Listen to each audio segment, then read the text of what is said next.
So we're shipping the bikes all over the world. We're shipping international, we're shipping domestic. Right now, the e-bike industry looks like the hottest party in transportation.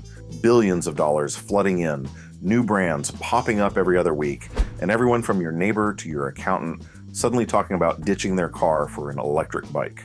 But here's what nobody's telling you. Behind all that hype and excitement, there is a growing graveyard of e-bike brands that burned bright, made big promises, took people's money, and then simply vanished. And the scary part is, it is happening faster than anyone wants to admit. Brand number 1, Cowboy Bikes. Public transportation, and millions of people started to view biking as a legit. If you were plugged into the premium urban e-bike scene a few years ago, you almost certainly came across Cowboy. And honestly, it was hard not to be impressed. This Belgian startup burst onto the scene around 2018 with a bike that looked like it had been designed by someone who actually cared about aesthetics, which in the e-bike world was basically revolutionary at the time. Cowboy's pitch was simple and seductive. A sleek, minimalist, app-connected urban e-bike for the kind of person who also owns very expensive coffee equipment and has opinions about typography. Their bikes had no visible cables, integrated lights, automatic power assist, and a companion app that tracked your rides, detected crashes, and could even call for help if you went down. For around $3,000, it felt like the future. And for a while, the awards poured in. Design prizes, tech magazine covers, glowing reviews from every corner of the cycling press. Cowboy raised serious venture capital money and expanded across Europe with serious momentum. Then came the cracks. The app-dependent nature of the bike turned out to be a double-edged sword. When the app had issues, the bike had issues. Owners started reporting connectivity problems, software bugs, and the deeply unsettling experience of having their very expensive bicycle become partially non-functional because of a server problem. You know, the classic situation where your bike needs a software update before you can ride to work. Very fun, very practical. Beyond the tech headaches, the business model just could not hold up. Manufacturing premium hardware at that price point while simultaneously maintaining a software platform, a customer support operation, and a European expansion is an extraordinarily expensive thing to do. By 2023, Cowboy had burned through its funding, made significant layoffs, and ultimately ceased operations as a going concern. The bikes still exist, the support does not. And if you bought one, finding spare parts or anyone qualified to service it has become a genuine adventure. The lesson from Cowboy is one that will come up again and again in this video. Building a beautiful product and building a sustainable business are two completely different skills. Brand number 2, Electra Bicycle Company. Introduced some new men's Attitude bikes this year, and what you're seeing in front of you is the... Now this one is a little more complicated because Electra did not disappear overnight. It got absorbed. And sometimes being absorbed is actually worse than disappearing because the brand name survives, but everything that made it special gets quietly hollowed out. Electra was founded back in 1993 in Vista, California, and for 2 decades they built a genuinely beloved reputation around fun, stylish, cruiser-style bikes with their patented flatfoot technology that let riders keep their feet flat on the ground while seated. Normal bikes do not do that. It sounds small, but it made riding feel completely different. More relaxed, more approachable, more like something your grandmother would describe as delightful. When Trek, the giant Wisconsin-based bicycle corporation, acquired Electra back in 2014, a lot of fans held their breath. And for a while, things seemed okay. Trek had resources. Electra had personality. It felt like a marriage that could work. But here is what tends to happen when a giant acquires a quirky independent brand. The giant's logic starts to take over. Distribution gets consolidated. Product lines get rationalized. The decisions that once came from a small, passionate team start getting filtered through corporate processes designed for a company doing billions of dollars in revenue. Slowly, quietly, the soul leaks out. Electra's e-bike lineup never really found its footing under Trek. The products existed, but the brand's identity became increasingly blurry. Was it a premium lifestyle brand? A mainstream retailer option? By the early 2020s, the answer seemed to be neither one thing nor another, which in retail is basically a death sentence. The Electra that people fell in love with in the early 2000s effectively no longer exists. What carries that name today is a fundamentally different proposition, and that deserves to be said out loud. Brand number 3, Harley-Davidson's Serial 1. Forever. More than a century later. Okay, This one still kind of blows my mind, because if you had told someone in, say, 2015 that Harley-Davidson was going to launch an e-bike brand and it was going to fail, they would have laughed at you. Harley-Davidson, the most iconic motorcycle brand in the history of American transportation, the brand that has its logo tattooed on actual human beings. How do you fail with that name behind you? Well, let us talk about it. Serial One was spun off from Harley-Davidson in 2021 as a separate entity, which was itself a strange decision. The idea was apparently to let the e-bike brand operate independently and attract a younger, more urban demographic that might be allergic to the traditional Harley image of loud engines and leather vests. The bikes were beautiful, genuinely. Mosh/seat high, rush/seat high. Clean lines, premium components, thoughtful design. Starting prices around $3,400, going up to around $5,000. The problem was the market position made absolutely no sense. At that price point, you are competing with Specialized, Trek, Cannondale, and a dozen other brands with decades of cycling credibility, established dealer networks, and service infrastructures that Serial One simply did not have. And the customers who would normally gravitate toward a Harley name, the loyal, passionate, lifelong Harley riders, were not exactly lining up to buy a quiet electric bicycle. Serial One ended up stuck in no man's land. Too expensive for casual buyers, not credible enough for serious cyclists. And without the dealer network that makes premium bike ownership actually workable long-term, owning one started to feel like a gamble. By 2023, Harley-Davidson announced it was winding down Serial One. Production stopped. The website went dark. And somewhere out there, owners of $3,000 Serial One bikes are discovering what it means to own a product when the company behind it is gone. Not great, really not great. The moral of the story? A famous name means absolutely nothing if the product is pointed at the wrong customer. Brand number 4, Enzo. Now we are heading across the Atlantic for this one because the e-bike graveyard does not have a passport preference. It takes brands from everywhere. Enzo was a UK-based bike-sharing scheme, and on paper the concept was genuinely compelling. Deploy a fleet of app-enabled bikes across cities, let people rent them by the minute or by the hour, collect the revenue. Repeat, clean, simple, scalable. The kind of pitch that sounds absolutely bulletproof in a PowerPoint presentation at 10 in the morning with good coffee in the room. This was around 2017 and 2018, right in the middle of the dockless bike-sharing gold rush. Companies like Mobike and Ofo were blanketing cities across Europe and Asia with millions of bikes, raising billions of dollars, and convincing investors that shared urban mobility was the next internet. The energy was enormous. The logic seemed airtight. And if you wanted to be part of the movement, you had to move fast. Enzo moved fast. Here's the part nobody putting together those PowerPoint presentations wanted to talk about, though. The actual math of running a bike-sharing business is absolutely brutal. And we are not talking about complicated financial modeling here. We are talking about basic ground-level street-by-street reality. Bikes get damaged constantly because the public, bless them, is not particularly gentle with things they do not personally own. Bikes get stolen, which also sounds obvious in hindsight, but apparently needed to be discovered at enormous expense by dozens of companies simultaneously. And bikes, this is genuinely not a joke, bikes get thrown into rivers. Multiple companies, multiple rivers, multiple countries, at scale. Turns out when something is dockless and unsupervised at 2 in the morning, human creativity finds a way. Beyond the vandalism and the theft, the maintenance costs on a shared fleet are relentless in a way that private ownership simply never is. Every bike needs constant attention. The revenue per ride is tiny, the margins are almost non-existent. And the moment a city council changes its mind about how it feels about dockless bikes cluttering its pavements, which city councils do with remarkable frequency and very little warning, your entire fleet transforms overnight from a business into a very expensive logistical headache.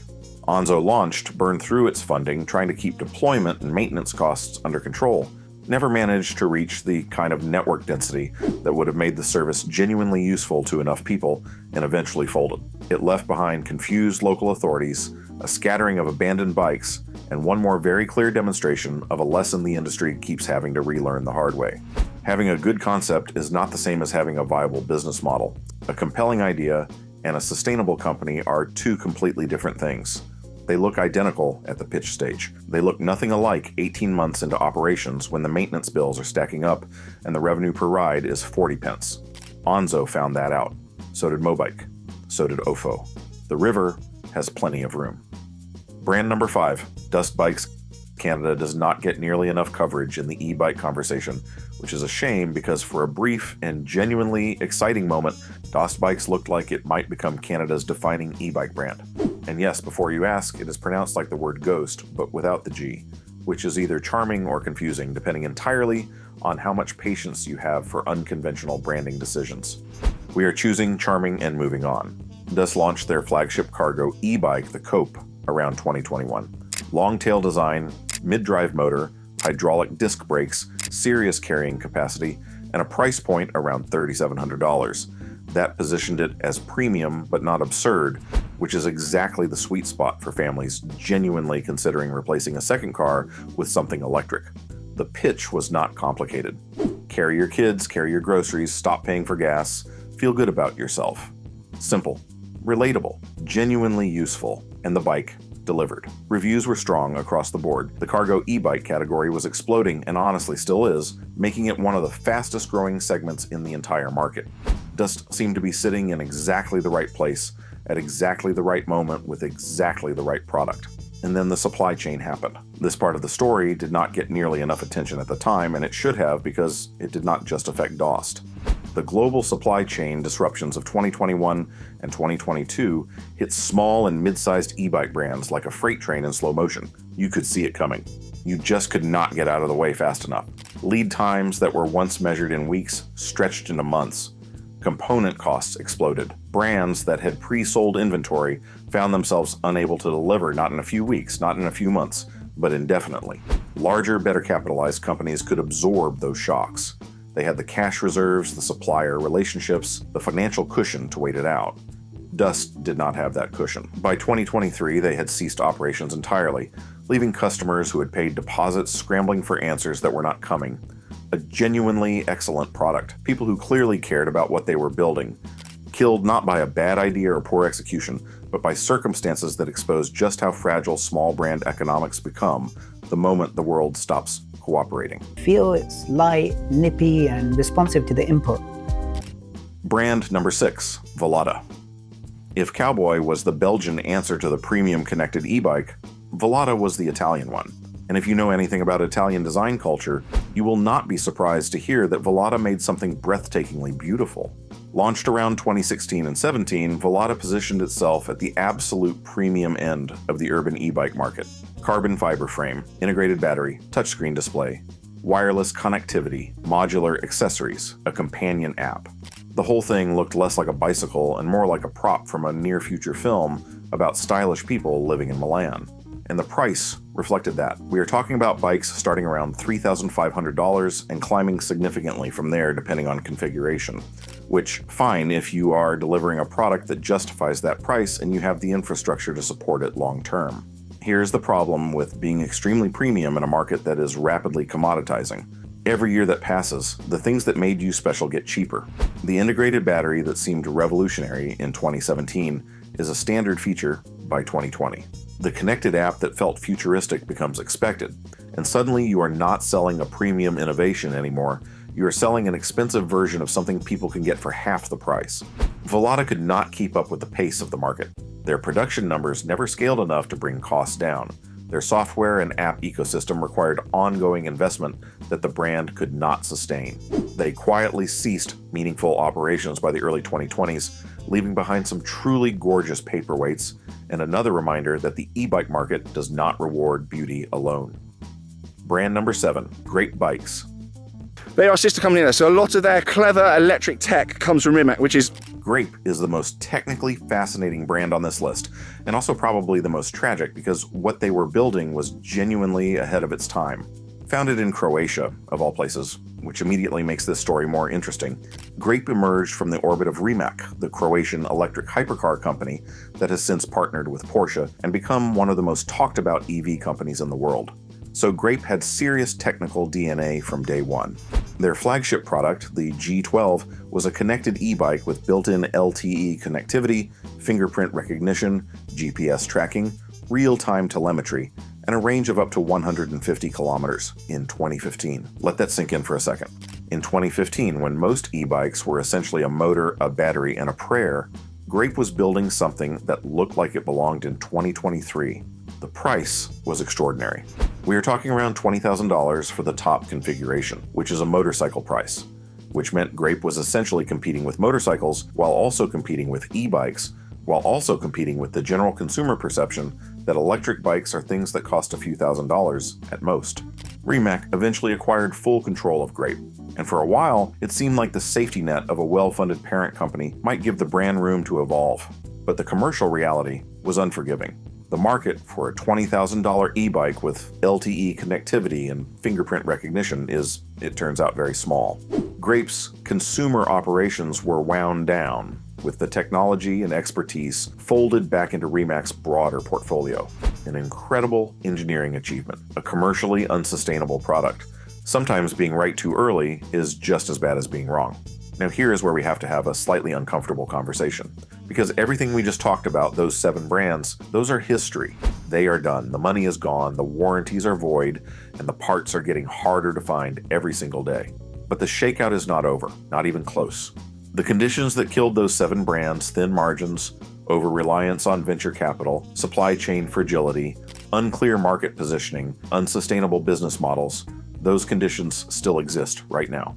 And there are brands operating today that are showing some very familiar warning signs. We are not saying these next 3 are definitely going under. We are saying that if you are thinking about dropping serious money on one of their products right now, you should probably know what you are looking at. Consider this informed shopping advice. Brand at risk number 1, Rad Power Bikes. It replaces the previous Rad Mini and Rad Mini step-through bikes that we've tested before. Rad Power Bikes is genuinely one of the great e-bike success stories of the last decade. Founded in Seattle, they essentially created the market for affordable, practical, direct-to-consumer e-bikes in North America. The Rad brand has real meaning. Real customers who love their bikes. Real communities online, full of people who have put tens of thousands of miles on their Rad products and will not shut up about how much they love them. And we say that with complete respect, and this is a significant but, Rad Power Bikes raised $450 million in venture capital funding between 2020 and 2021. $450 million. That is an extraordinary amount of money. And the question that comes with that amount of money is not just what are you building, but what does your investor expect in return, and by when? In 2022, Rad Power Bikes laid off a significant portion of its workforce. In 2023, there were more cuts. The direct-to-consumer model that made them revolutionary is also genuinely hard to make profitable at scale, because you own the entire customer relationship, including all the support, warranty, and logistics costs that a dealer network would normally absorb. Rad is not dead, but Rad is navigating the post-boom correction while carrying a significant amount of investor expectation on its back. Watch this space carefully before you commit to a purchase. Brand at risk number 2, electric e-bikes. Push it along, use some throttle too. And it's not a true full suspension e-bike, but Electric built its reputation on one very specific and very compelling promise. Surprisingly good e-bikes at prices that seem almost too low to be real. Their XP 2.0 folding e-bike became one of the best-selling e-bikes in American history, and genuinely, for under $1,000, it was remarkable value. But remarkable value at low price points means razor-thin margins. And razor-thin margins mean that when something goes wrong, whether it is a component shortage, a shipping cost spike, a tariff increase, or a warranty claim surge, there is almost no buffer to absorb the hit. Electric has grown fast, impressively fast, but fast growth in a thin-margin hardware business has a very specific risk profile. You are essentially betting that volume alone will save you, and that nothing disruptive will happen to your cost structure before you get big enough to weather it.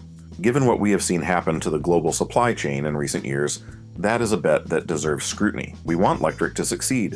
Their products have genuinely brought e-bikes to people who could not afford them otherwise, and that matters. But success wanting and risk ignoring are two different things. Brand at risk number 3, Van Moof. Van Moof is technically a resurrection story, which means it already went under once, which is either inspiring or a giant red flag depending on your perspective. We are going to go with both. The Dutch brand was, for several years, the e-bike that design-conscious urban cyclists dreamed about. Built-in lock, integrated lights, automatic gear shifting, Apple-level industrial design, and a price tag around $2,000 that felt almost reasonable for what you were getting. Then, in July 2023, Van Moof filed for bankruptcy, just like that. One of the most celebrated e-bike brands in the world, with hundreds of thousands of bikes on the roads of cities like Amsterdam, Berlin, New York, and Tokyo, suddenly without a company behind it. Owners were left with bikes that depended on Van Moof's proprietary app and server infrastructure to function properly. When the servers go down, parts of the bike stop working. That is not a metaphor. That is a literal thing that happened to real people. A new owner, the McLaren-affiliated technology company Lavoie, acquired Van Moof out of bankruptcy and restarted operations. Genuinely good news. But here's the thing. The fundamental challenges that sent Van Moof into bankruptcy in the first place, high production costs, a proprietary ecosystem that is expensive to maintain, a customer support model that was famously struggling even before the collapse. Those challenges do not disappear just because new management arrives. If you are considering a Van Moof right now, you are not just buying a bike. You are making a bet on a company that has already failed once in a market that has already shown it can destroy premium brands with frightening speed. Maybe that bet pays off, but you should make it with your eyes open. So what does all of this mean for you? It means that buying an e-bike in 2024 requires a layer of thinking that buying a regular bicycle simply never did. When you buy a traditional bike, you're buying metal, rubber, and cable. When those parts wear out, any bike shop on the planet can fix them. When you buy a connected, app-dependent, proprietary system e-bike from a venture-backed startup, you are buying a product whose long-term usability is tied directly to the financial health of the company that made it. Ask yourself these questions before you spend your money. How long has this brand been operating? Do they have a physical dealer network, or is it all direct to consumer? Is the bike built around proprietary components or industry standard parts? What happens to my bike if this company goes under in 2 years? These are not paranoid questions. They are the questions that every single person who bought a Cowboy, a Serial 1, or a Van Moof wishes someone had asked them out loud before they handed over their credit card. The e-bike revolution is real. The technology is genuinely incredible. The benefits for riders, for cities, for the environment, all of that is legitimate, but so is the graveyard, and it is getting bigger. Ride smart, buy smarter. And if you found this useful, you know what to do. Hit that subscribe button, because we are going to keep following this industry and telling you the things that the marketing departments would rather you did not hear. See you in the next one.